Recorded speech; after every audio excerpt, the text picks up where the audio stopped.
Hey, my name is Chris Anthony. This is Counseling 401. We were asked to answer these questions, so here it goes. According to the text, 25% of church attendees wrestle with mental disorder.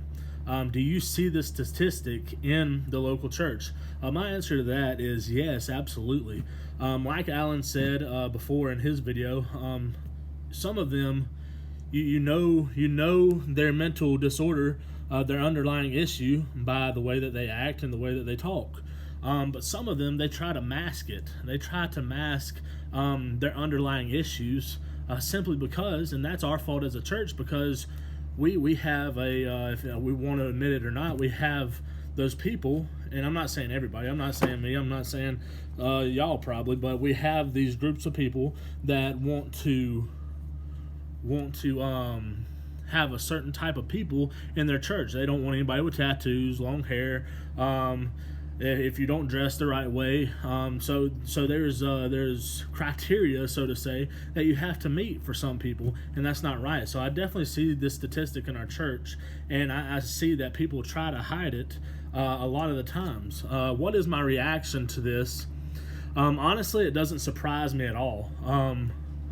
We live in a very, very corrupt and cruel world, being fed media that is of Satan, and being fed things that make our flesh get out of whack.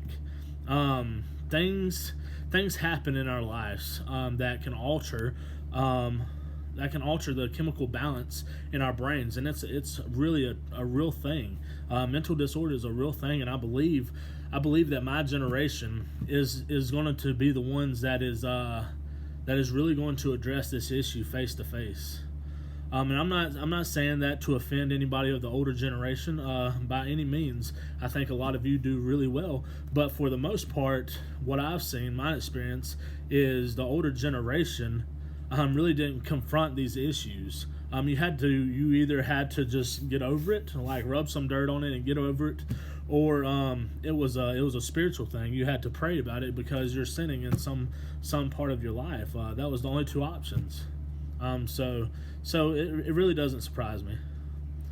What are my concerns regarding ministering to this populations? My concerns regarding ministry to this population is, like I said earlier, it needs to be understood and heartfelt. Like I said, back in the day, you just had to suck it up and deal with it. They didn't really acknowledge it. So I believe that when ministering to this, you need to come at it with a heart and a mind for this particular issue. No other way about it. You need to have love for these people. So I thank y'all, and I hope y'all have a great day.